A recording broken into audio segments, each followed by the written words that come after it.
Hey, hey, thank you all so much for joining another episode of Celeste the Therapist podcast. My name is Celeste. I'm a therapist from the best city in the world. You know, I got to give people a hard time. Let's figure out where Chazz is from. Chazz, can you introduce yourself to the people? Absolutely. Chaz Scott. I am from the Washington, D.C. area. I'm a mindset coach and author of Success Starts With Them. Yes. Thank you for having me. I actually found Chaz, and I really enjoy the way that you think. And you and I know, because I feel like we think a lot alike, but you and I know that the way we think doesn't just happen by accident, especially living in America. It required a lot of work on your end. Would you say that's accurate? Because I know you kind of speak a lot, you do this work, but people don't realize you got to put in some work to keep thinking the way you think, right? You absolutely do. And, we were talking backstage about some of the books that really inspired us. Yours happened to be The Power of Now. For me, it was Power of Positive Thinking by Dr. Norman Vincent Peale. And when I was going through a tough time, I went to Hampton University, undergrad, studying computer science. I was trying to kind of figure out my sense of self. I was sort of depressed. Mhm. I was really negative. Mhm. And, to the point where like I was tweeting about bad things that were happening to me and people were just unfollowing me. I was just super negative. And Right. one of the things that I had heard was this book, Power of Positive Thinking, by one of my friends. But it was so interesting that the book kept popping up and I kept hearing about it. I kept seeing it. And I was like, I think the universe and God is trying to tell me to read this book. Right. Yep. So I read it. And literally, after I read that book, it completely transformed my life. Wow. I didn't realize that that small little voice in the back of your head, which most people attribute to their self-talk, literally influences how you feel, your body, the actions, the non-actions that you take, your Yeah. confidence. And Yeah. nobody tells you this. You're kind of Nope. walking through life unconsciously, trying to figure out how to empower yourself. But nobody tells you that the first step to empowering yourself is becoming aware of how you think. How you Yes. think determines how you feel. How you Yes. feel determines your actions. So if Yeah. I wanted to confidently speak on a podcast, right? What type Yep. of thoughts do I have to be on Celeste's podcast, right? Yeah. So nobody teaches you that unless you either read a book or you go through a tough time, a crisis, and you say to yourself, I'm not like I'm not where I want to be in my life. Something needs to change. Let me read this book. Let me listen to this podcast. So that's really what happened to me. And that led me down a path of reading every book I could on Wow. personal development, psychology, Yeah. metaphysics, some of the esoteric sciences, spirituality, meditation. And I started to realize humans are more powerful than we realize. Ooh, And it yes. all starts with how we think. Yep. Yep. That's so good. You're speaking my language. Listening to you talk, I want to remind that, I said that I have to put in a lot of work. I can listen to you every day, right? Like listening to what you said. That's information that I know, but it's a reminder.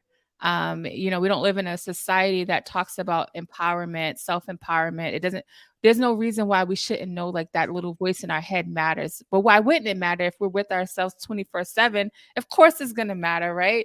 We can either walk around with somebody encouraging us all day or bullying us all day. And the choice is ours, but we don't realize it's a choice we have.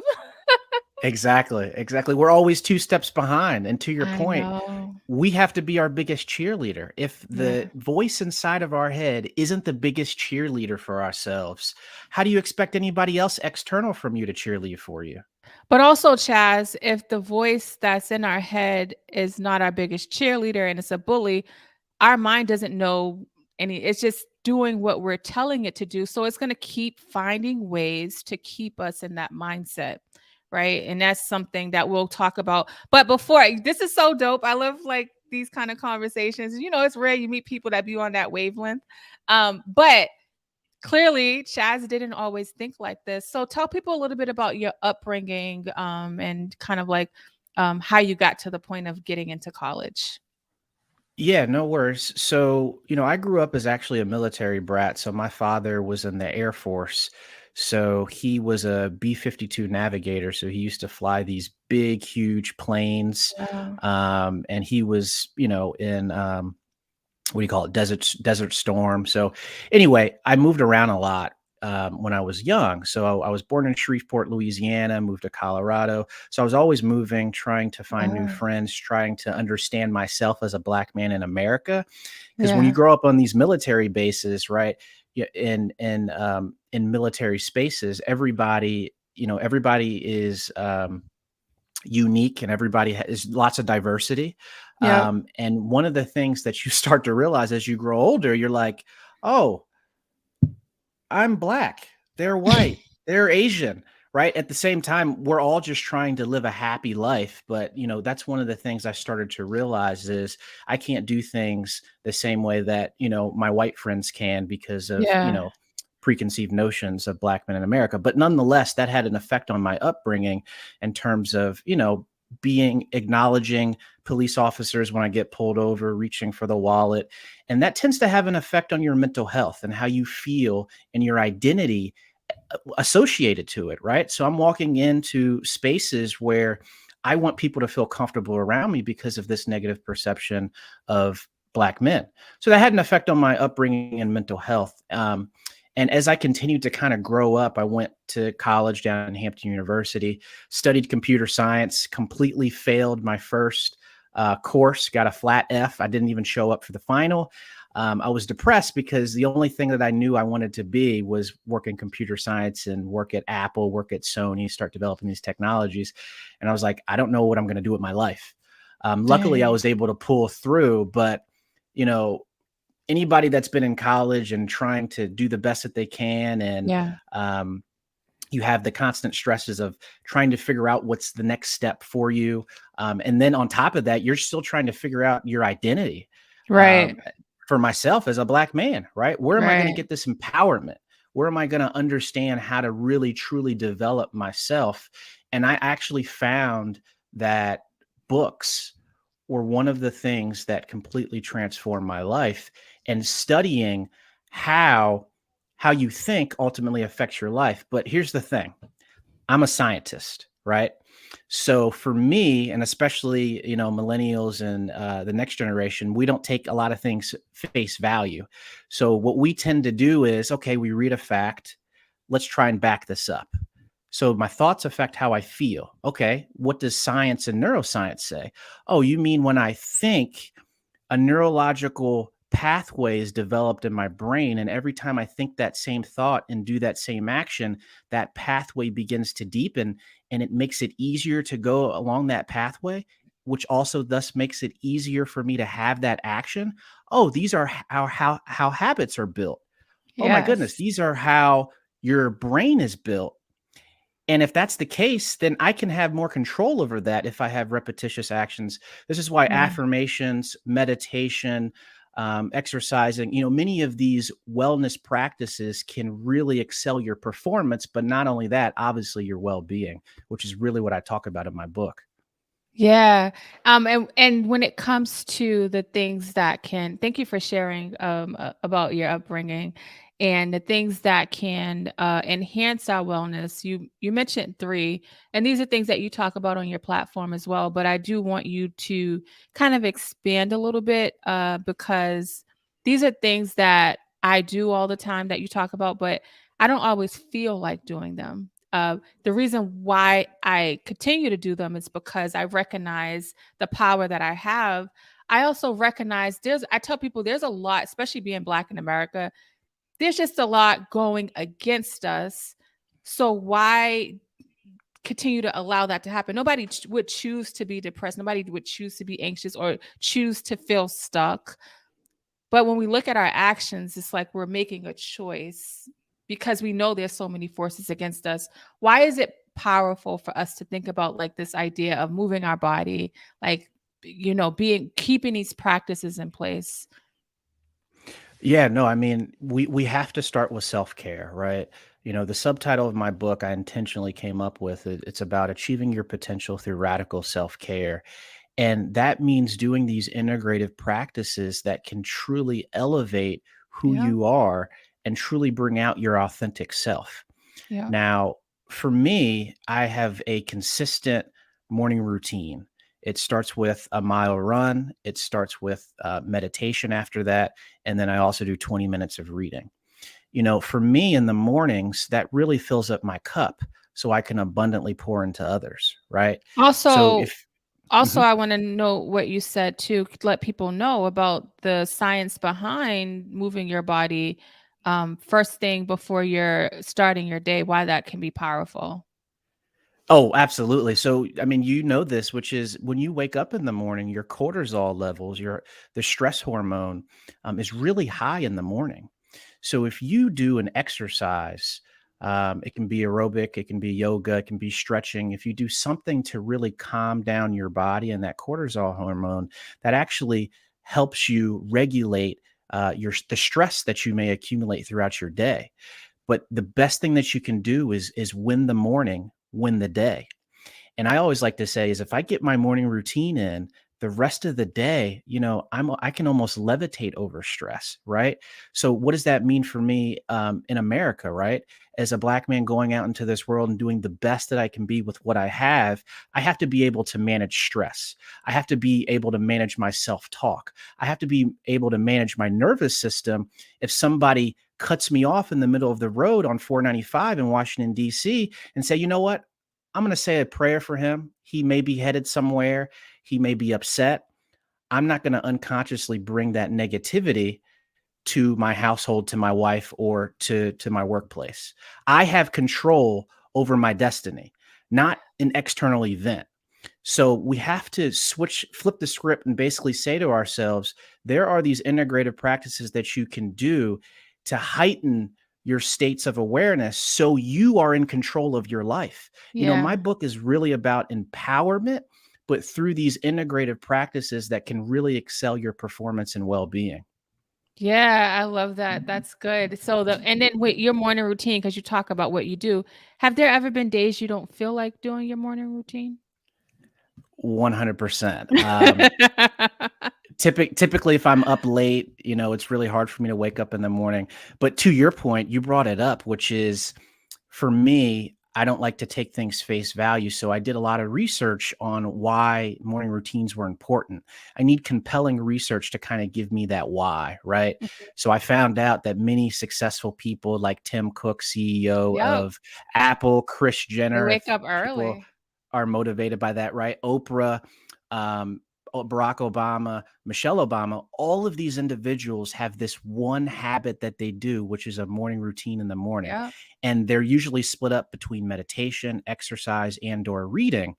So I'm thinking to myself, well, if they do this and, I want to feel more comfortable about myself, I want to accelerate my wealth, my performance, my success, my well-being, I Mhm. should be modeling their behavior so I can Mhm. have that same success in my life. That's the Mhm. quickest way to freedom.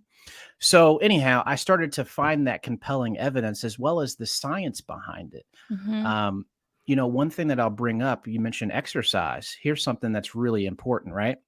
So back in 2007, a group of German scientists wanted to understand how aerobic exercise actually influenced your brain, your mental capacities, and your faculties.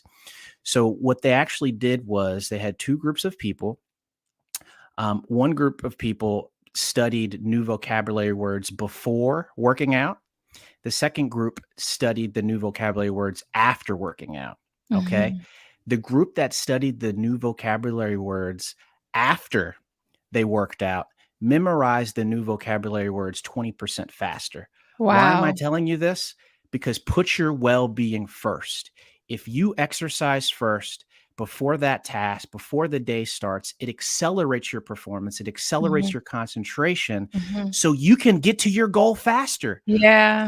So you don't have to, put I don't have enough time for my well-being. I don't have enough time to go to the gym or exercise. No, no, no. You do have enough time because guess what? You can get to your goals faster if you put it first. Yeah. I'm trying to help people take back their minds. And my book, And Success Starts Within, I talk about all of these studies. I want to elevate those minds, the readers, because exercising and well-being has always been this thing where it's like, I don't have enough time to do it. But Yeah. when you do it, your life gets better now. Yeah. And you're not postponing your joy or your wellness or your success for the future. You're not waiting for a goal to accomplish to feel happy. You're happy because of the integrative practices that you're putting in today. Yeah. Dang. Okay, Chazz. You see why he's a mindset coach? Because I love this stuff. I eat this stuff up. Always listening to people like you all the time because it's like my medicine. And as Chazz is talking about morning routine, it's important to create. And even when I'm trying to get clients to look at it that way, I'm like, just start with making up your bed.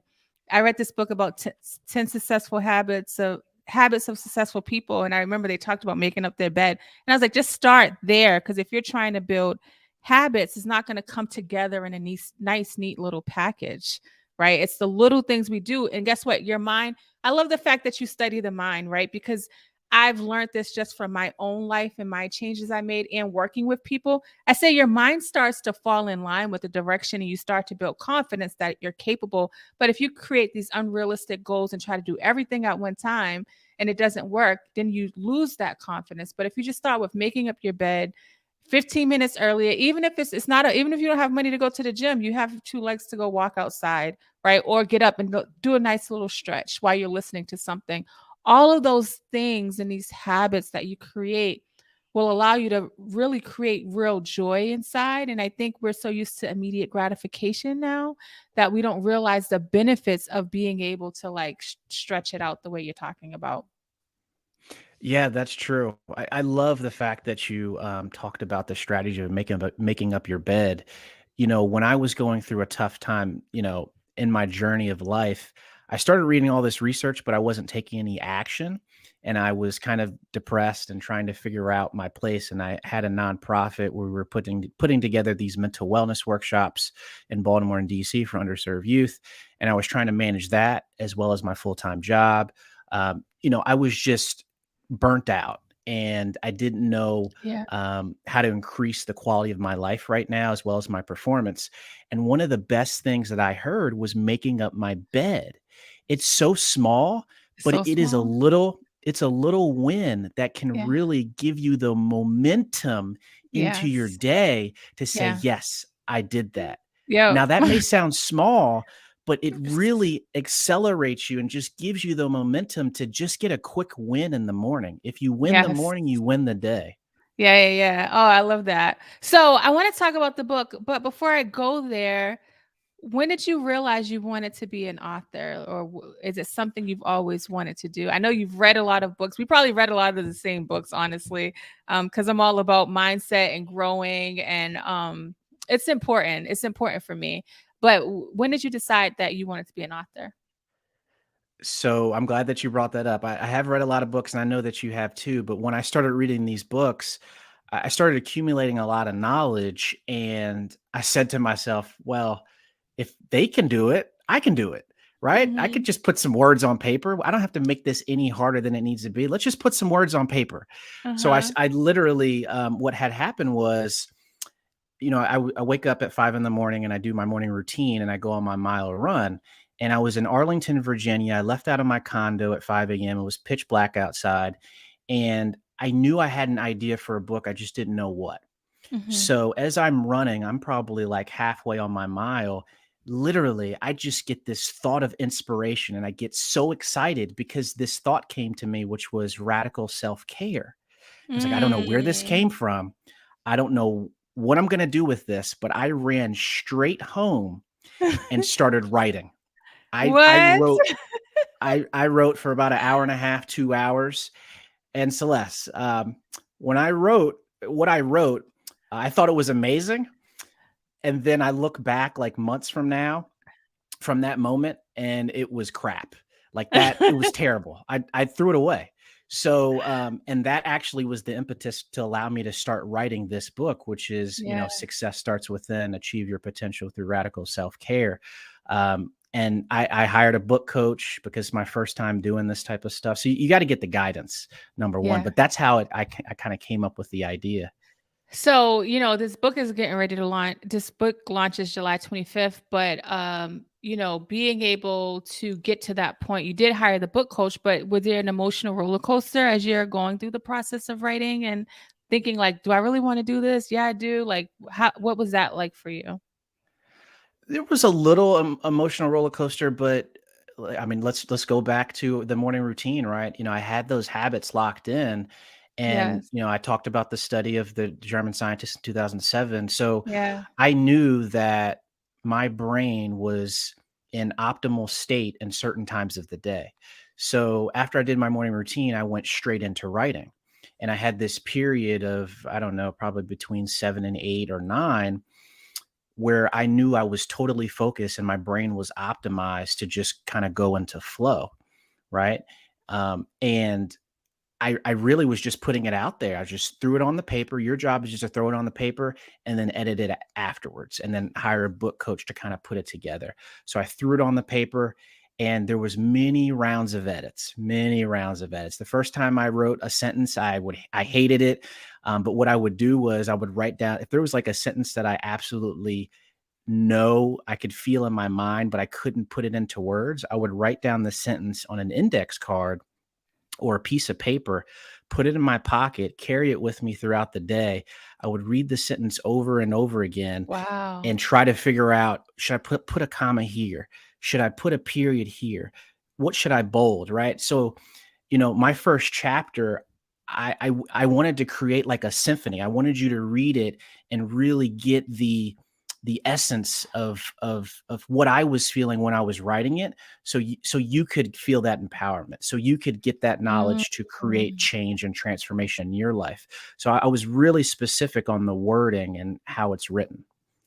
Wow, that makes sense. That's good. Because all of that matters. And you've been through a lot of journeys of actually reading, and so you knew the pieces that could be missing or where you can meet people where they are. Because there's the level that we're at. We can read certain things where maybe if you're just starting out, may be hard. This book that you wrote, is it for people that are like green and don't really understand mindset shifting and like how important it is? Like, is this for those people as well? Absolutely. The book is so practical.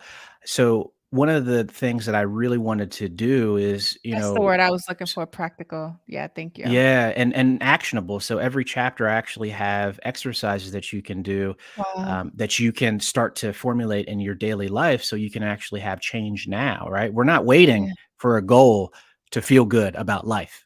I'm tired Yes. of that. We're not doing that Yeah. anymore. We Yeah. want to feel good about life right now. Like we Yeah. want to be. I want to be happier the next day than I Yeah. was the previous day. Yeah. That is the way that we should be living. That is our birthright. Okay, Yeah. I'm getting started here.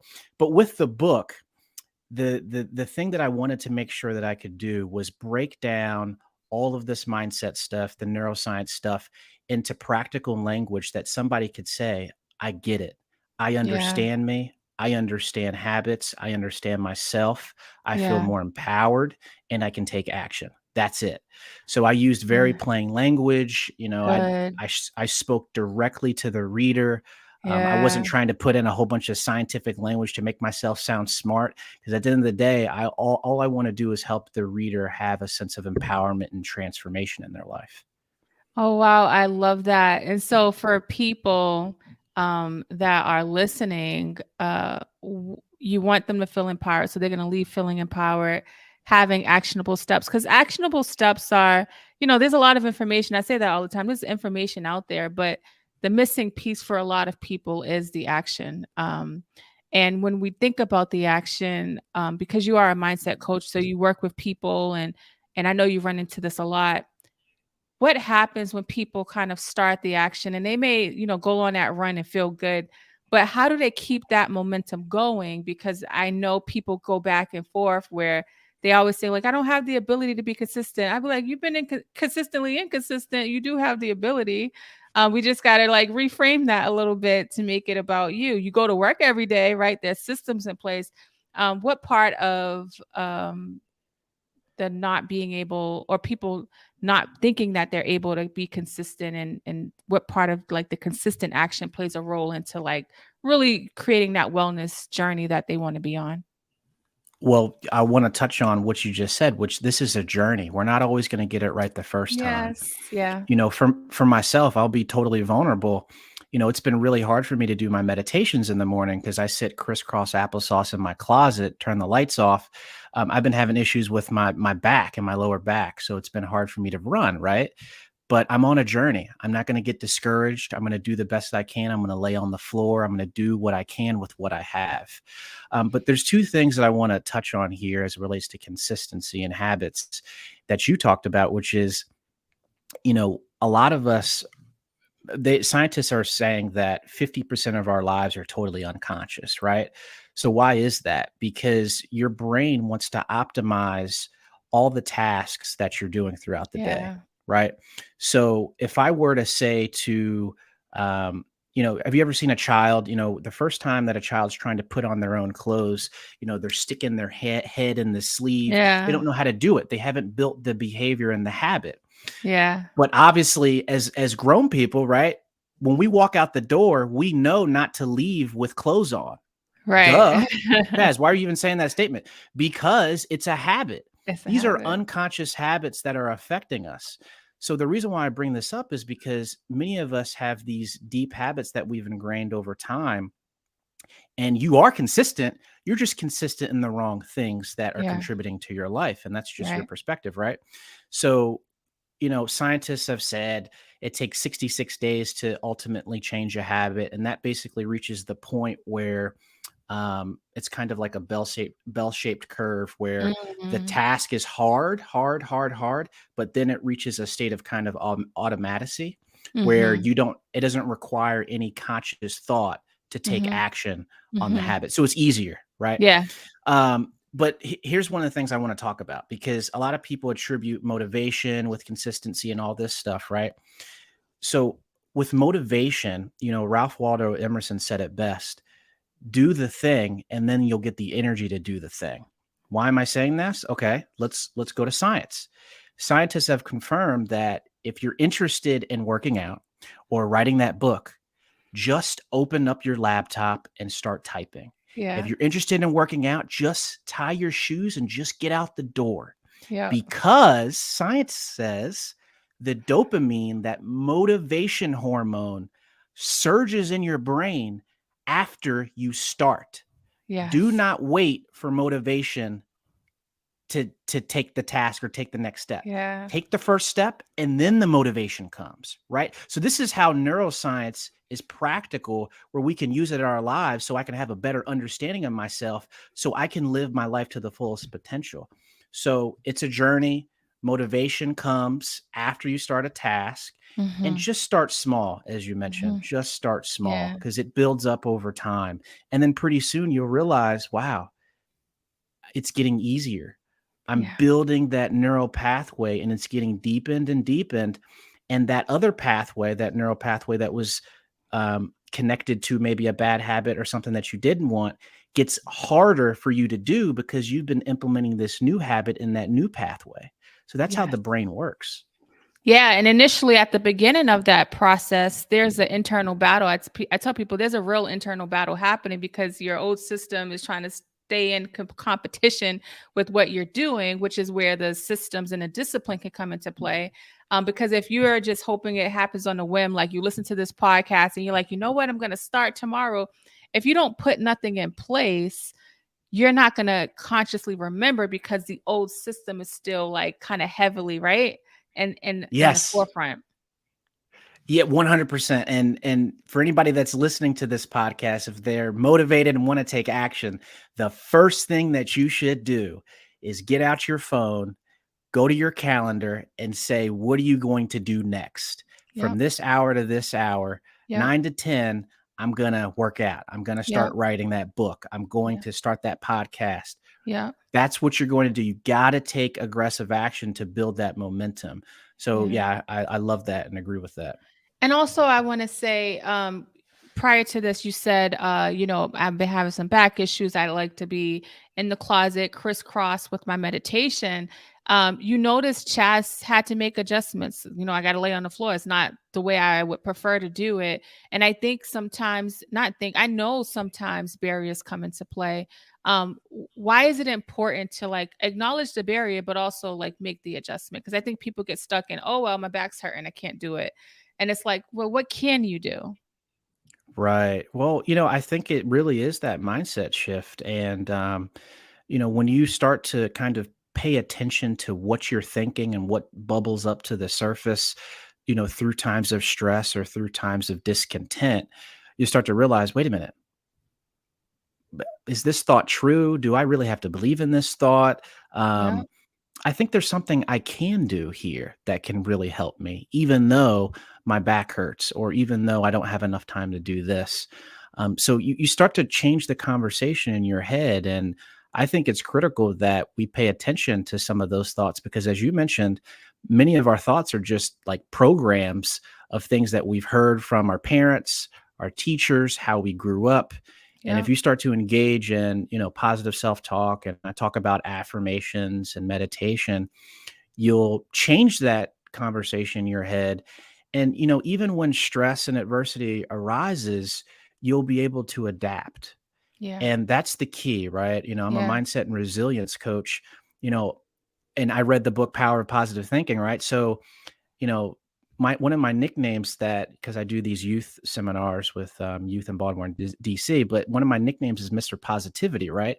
But I'm not Pollyannish about life. Like Right. I'm not gonna just going to say, hey, think positive. Right. Think Right. positive. It's really hard to think positive when you're stressed, Right. right? So what do? We do breathing exercises, the six, Yeah. 7, 8 breathing I'm sorry, the 3, 6, 8 breathing exercise, right? How do we spin down our fight or flight nervous system, which Yep. we can call our sympathetic nervous system, and spin up our parasympathetic nervous system, our rest and digest nervous system. So one of the things I do, even when I'm nervous, like right before I did this podcast, I'm usually not nervous, but what I like to do is I like to do those deep breathing exercises, and you can Mhm. Google this on YouTube and stuff, Mhm. so I can get coherent with my Mhm. thoughts, so I can Mhm. presently be here and Mhm. not worry about the future, Mhm. regret the past. Oh So yeah. those are helpful. Anytime I have a speaking engagement or I'm going to somebody else's stuff, I'm always but I like to be alone. I like to deep breathe, listen to something positive because it helps me like just get centered, right? Those are and these are things that doesn't cost money, right? I tell people it's not by accident society hasn't taught us this stuff because then we're not on Amazon every day. We're not being self-conscious. They need us to feel self-conscious. They need us to purchase to keep the economy going. And that happens when we are not sure of ourselves. But like Chazz is saying, I promise you, we have what we need. When you talked about that car example, I use that example all the time. You could be having a great day, somebody cuts you off, and then you allow that 10-second interaction to mess up your rest of the day. Like, why is that? It's because we're not taught that the power we have to actually work on resetting. And it's not about me and Chaz saying, like, oh, just think positive, everything's fine. No, we can acknowledge what's not going well. But it's important for us not to get stuck there because guess what? Our thoughts and feelings and actions will be in that space as well. I love that. So one of the things I really study is positive psychology. So it kind of flips the script on kind of traditional psychology. So when Hmm. psychology was first brought up, Sigmund Freud and many others, it was really a field of study to figure out what's wrong with a human being. Hmm. And you and I both know whatever you focus on grows. And that's not to say Hmm. that psychology as a basis of study does not enhance the quality of our life. Right. Positive psychology flips the script and basically says, what are the qualities and habits of a individual that's positive and happy? What are they doing?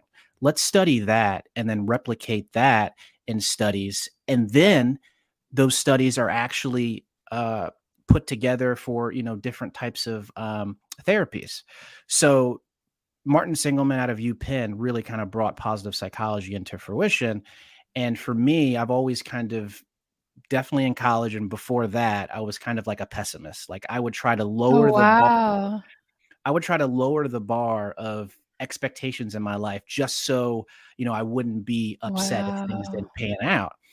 But, when I started studying this research and being more positive, getting a more up leveling my my well-being, I Yeah. realized that being an optimist, and similar to what you said, being an optimist does not negate problems. In fact, being an optimist says, I see a problem, but I know there's a solution to every problem, Yeah. right? So Yeah. we recognize problem, face them for what they are, Yeah. get the resources that are needed to Yeah. overcome them, and then say to ourselves, I have faith.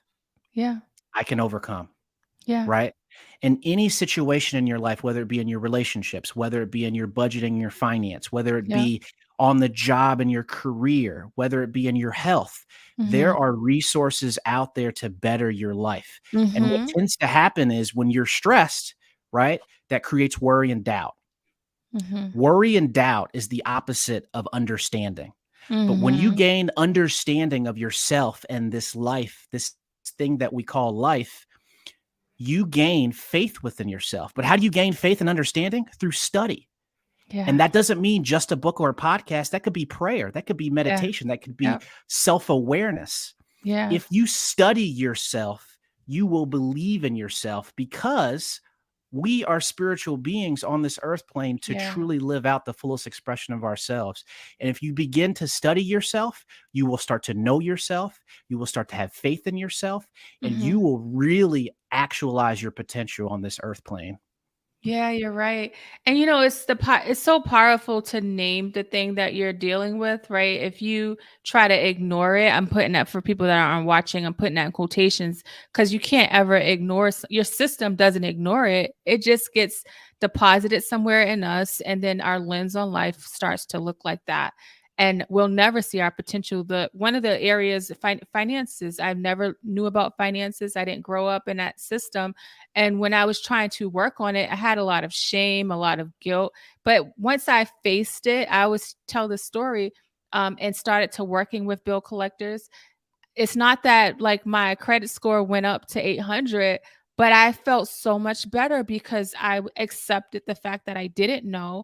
And I worked on creating a plan. Like Chaz says, there are resources out there and I think that if we can work on looking at how can I make my today better than my yesterday, not better than Chazz's. I'm not going to compare myself to Chaz because we have a different story, we have a different journey. But if I can look on how do I make my today better than my yesterday, what do I need? Even though I can't hire a financial coach, can I go on YouTube? Can I research how to make a budget?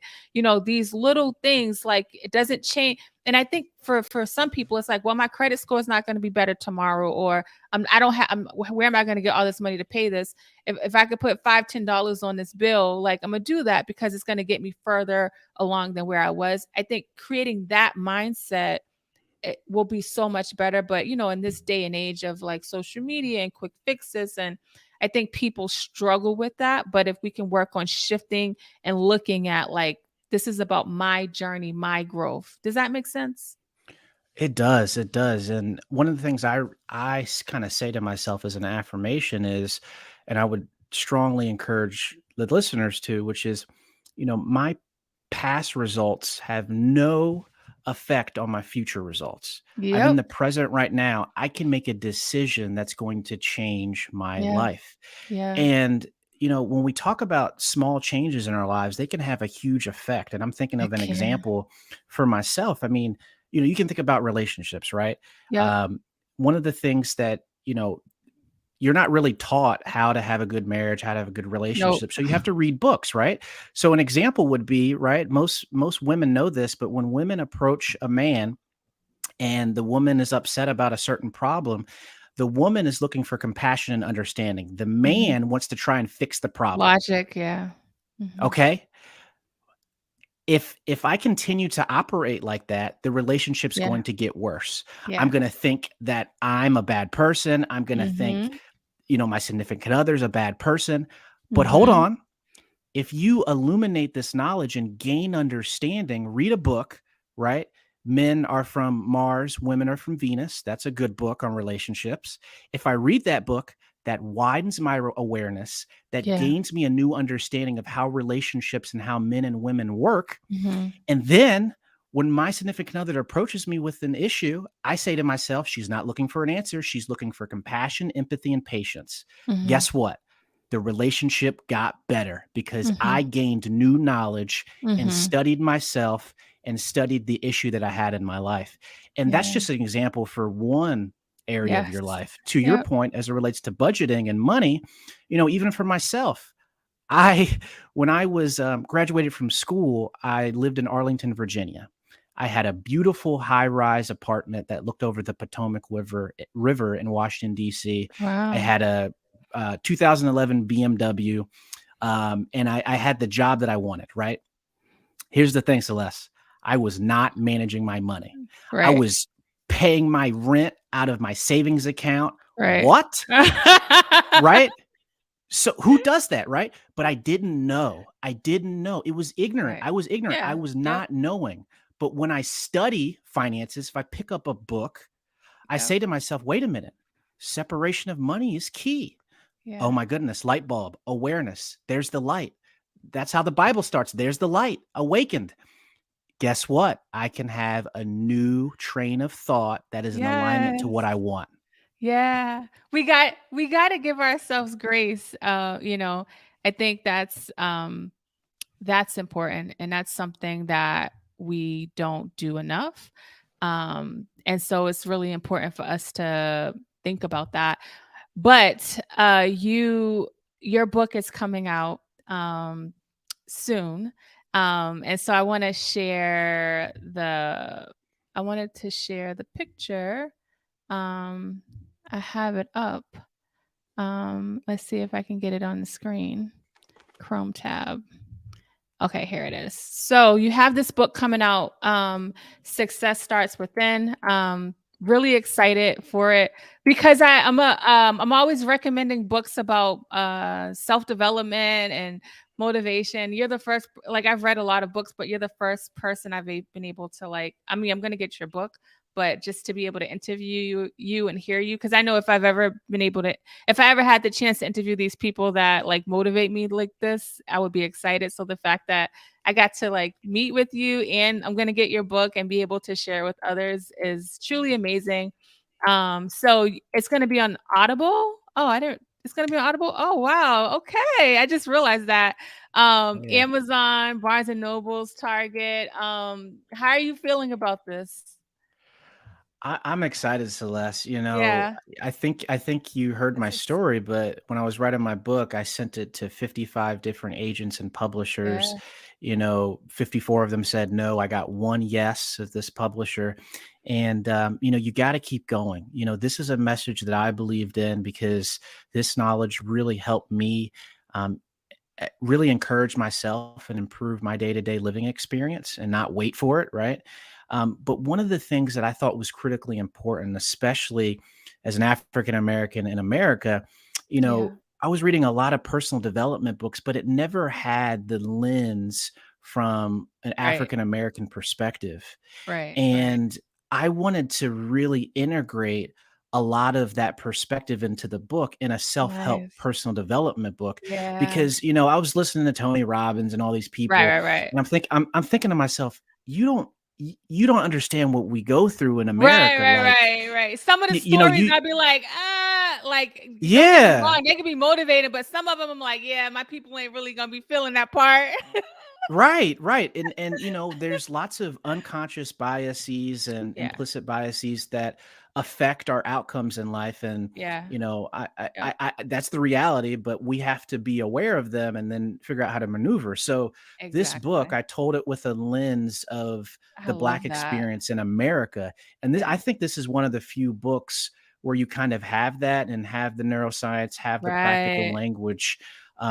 If you don't mind me, there's this Yeah. story that I have that's in the book. And, me and my family, we do kind of like these yearly trips on my dad's side of the family. We go down to Santa Rosa, Florida, and we Mhm. rent this kind of big beach house. And I mean, it's probably like 20 of us, right? It's a lot of Mhm. us in this beach house. Nice house, it's kind of in an affluent area. Mhm. And this happened about 2 years ago, but as I started to walk outside with my brother, it was about to kinda go to sundown, and we were on the beach, and it was beautiful weather, man. We were really enjoying it. We were playing catch on the beach, And me and my little brother noticed some letters edged into the sand in front of our beach house, right? And I started to back up. And I don't think I've ever shared this before yet because it's in the book, but I started to back up and I saw the letters read out, God hates Black people, right? Yeah. So when you see that, your first thought is probably anger, sadness. Yeah. You feel it in your throat, you feel it in your stomach, Yeah. right? So I felt it. And, I thought to myself, like, are we going to be safe? This was during Right. around the time of George police Floyd. brutality and all Yeah. that stuff and Yeah. George Floyd. Should I run into the house and tell my family? Should we call the cops? What should we do? And I was stressed and upset, and I was filled with so much anger because I Yeah. just wanted to Have enjoy fun. my summer like Yeah. all the other families can do in America, right? Yeah. So, but this is where I talk about in the book where I started to engage in those practices from the lens in the Black experience in America. So I started to use those practices, and I said to myself, I am not going to allow myself to take in the suffering of somebody else, because people that are racist, people that don't see everybody as equal, they're going through their own They're going suffering. through their own suffering. Yeah. I tell They're people that going all through the their own time. suffering. And Yeah. I'm not going to allow them to make me feel inadequate. Right. I'm not going to allow them to make me feel inferior. So Yeah. what I did was, we kind of wiped the sand, and I walked into the house and I told a few people, men of the household, of kind of what happened, just so we could protect ourselves. I didn't tell the entire Yeah. family because I didn't want to ruin the mood. I didn't want to Yeah. ruin what we were trying to experience. And these Yeah. are some of the experiences that happen in our lives with being Black in America. And I wanted to show that how we can use these self-help personal development tools in those experiences to truly increase the quality of our life as well as our success. Yeah, I love that. That's important. That's an important thing for when I started this podcast, I was like, yeah, I just want to help people. Then I realized just how much the Black community lacks kind of this like wellness piece, or even there's 3% of there are people that are therapists that are Black, 3%. Like that's not a lot. Right. And then we got people like you, thank goodness. And that's why like this podcast was created, because I'm like, therapy is not the only modality. And sometimes people age out of therapy and they need something more deeper. And so that's why I love what I do, because I get to have people like you come on and just kind of help people think about things differently. It's so powerful. This was such an amazing conversation. I'm so grateful to you for making time to come on. Tell people how they can reach you if they wanted to work with you. Absolutely. So my website is chazzscott.com. So that's ChazzScott.com. And you can check out my one-on-one coaching programs, as well as, I do speaking engagements as well as trainings with corporations as it relates to mindset and well-being and wellness. So I do a lot of seminars with corporations and organizations to really excel their well-being as well as business-oriented results. On top of that, I have a newsletter that I put out weekly. Thursday, every morning, you get a daily dosage of positivity, inspiration, neuroscience, all that good stuff. And then also, for the listeners, I have some free ebooks.